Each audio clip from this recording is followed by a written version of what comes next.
Hi highs எல்லோரும் எப்படி இருக்கீங்க? நல்லா இருக்கீங்களா? இன்றைக்கி ஒரு சின்ன குழம்பு நான் செய்ய போகிறேன் சிம்பிளாக. என்ன பார்த்திங்கன்னா, கருவாட்டு தலையோடைய குழம்பு. கருவாடு தலையை வந்துட்டு நம்ம யூஸ் பண்ண முடியாது வீட்டுக்கு. கருவாடு அந்த தலையை வந்து தூக்கி போடாமல் அதை சுத்தம் க்ளீன் பண்ணிவிட்டு கருப்பாக இருக்கிறதெல்லாம் எடுத்துகிட்டு நல்லா வெயில் காய போட்டு லைட்டாக வறுத்து எடுத்து வாசம் வறுக்கும் போதே மிக்சியில் போட்டு நல்லா பவுட்ரு பண்ணி சளிச்சு வச்சுக்கணும். அதை தான் குழம்பு வைக்கப்பார். காய் இல்லாத டைமில் இது யூஸ் பண்ணிக்கலாம், கருவாடு காய் இல்லாத டைமில்.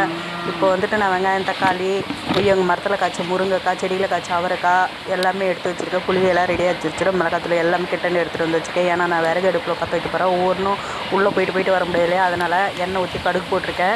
கடுகு பொரியட்டும், சரிங்களா? இப்போ தான் வச்சேன். உள்ளே எண்ணெய் ஊற்றி கடுகுலாம் போட்டு எடுத்துகிட்டு கடுகு பொரியுது. கடுகு பொரிஞ்ச உடனே நம்ம வந்து வெங்காயத்தை கொட்டி வதக்குவோம். நல்ல வெங்காயத்தை கொட்டி நல்லா பொன்னிறமாக வர வரைக்கும் வதக்கிட்டே இருப்போம், சரிங்களா? அது நல்லா வதங்கி முடியட்டும்.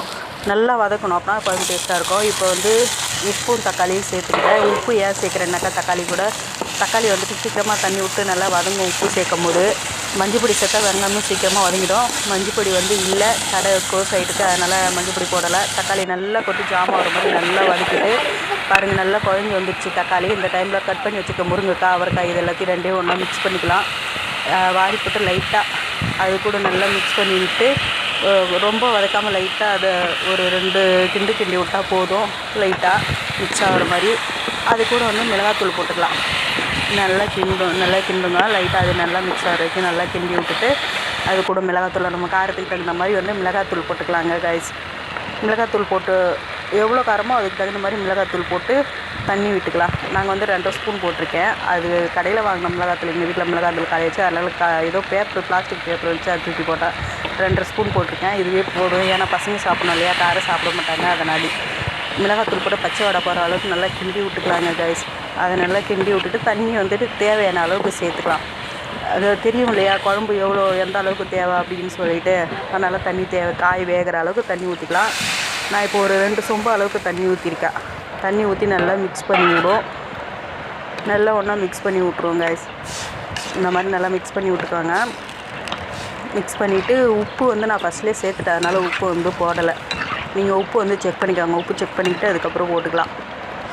நல்லா மிக்ஸ் பண்ணி விட்டுக்காங்க. மிக்ஸ் பண்ணிவிட்டு குழம்பு கொதி வரட்டும். தண்ணி எனக்கு பத்தலை, அதனால் இன்னும் கொஞ்சம் வந்து சேர்த்துக்கிட்டுங்க. நீங்கள் நல்லா உங்களுக்கு எவ்வளோ அளவுக்கு தண்ணி வேணுமோ அந்த அளவுக்கு வந்து தண்ணி ஊற்றிக்கோங்க.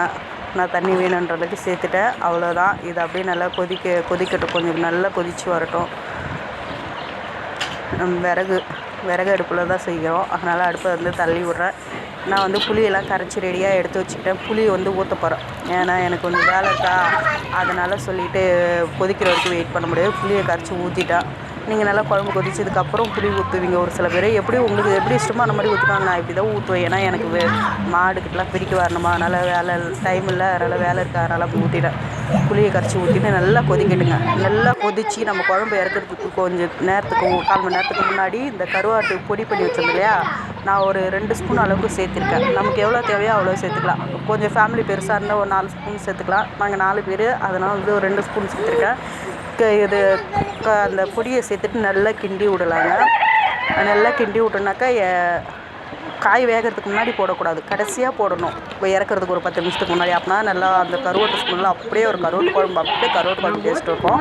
நல்லா கிண்டி விட்டுக்காங்க. இன்னும் கொஞ்சம் நேரத்தில் குழம்பு வந்து திக்காகிடும் பாருங்கள்.